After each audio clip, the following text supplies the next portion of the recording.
ഈ ജാമ്പവാന്റെ കാലത്തുള്ള വണ്ടിയൊക്കെ സ്റ്റാർട്ടാകൂടെ? ഇതൊക്കെ എത്ര അടി അടിക്കണമെന്ന് തോന്നിക്കണം അല്ലേ? സമ്മതിക്കണം ഇതും കൊണ്ട് ഇപ്പോഴിത് കൊണ്ട് നടക്കണല്ലേ.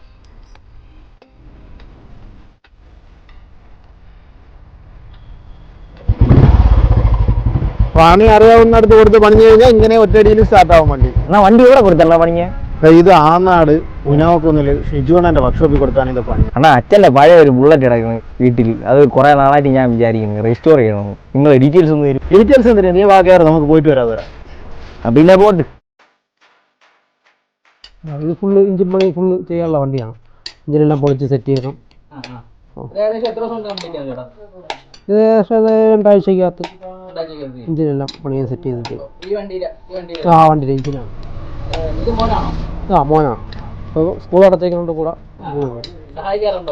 ഒന്നൊക്കെ സഹായിക്കും. ഇല്ല ഇപ്പോൾ തുടങ്ങിയതേ ഉള്ളൂ. ബുള്ളറ്റിൻ്റെ എല്ലാ വണ്ടികളും പണിയും. ബുള്ളറ്റിൻ്റെ പഴയ മോഡലും പുതിയ മോഡലും എല്ലാം പണിയും. ആനാട് പൊലോക്കുന്നു. ഞാൻ ഇവിടെ ഇപ്പോൾ തുടങ്ങിയിട്ട് 10-12 വർഷമായി. എക്സ്പീരിയൻസ് 10-18 വർഷം.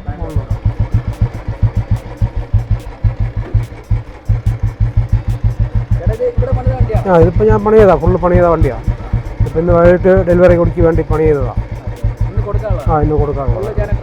എല്ലാം ട്രെയിൽ ഓടിച്ച് നോക്കി എല്ലാം സെറ്റ് ചെയ്തിട്ടേ കൊടുക്കും. എല്ലാം ചെയ്തേ കൊടുക്കും. എല്ലാം ചെയ്തേ കൊടുക്കും. മുമ്പ് പാപ്പനംകോടായിരുന്നു ഞാൻ വർഷോപ്പ് പണി പഠിച്ചത്. നമ്മൾ ശിവരായ മേശ്വരിയുടെ കൂടെ. ഞാൻ അവിടെ 12-13 വയസ്സ് മുതൽ തുടങ്ങി. ഇല്ല പഴയ മോഡൽ ഏത് വണ്ടിയും പുതിയ മോഡലും എല്ലാം ചെയ്യും. പിന്നെ അവിടെ അവർണ മോട്ടോഴ്സ് കരമന ഷോറൂമിൽ അവിടെ ഞാൻ നിന്നിട്ടുണ്ട്. 2-3-4-5 വർഷം അവിടെ ഉണ്ടായിരുന്നു. ബുള്ളറ്റിൻ്റെ ഏത് വണ്ടിയാലും ഞാൻ ചെയ്യും.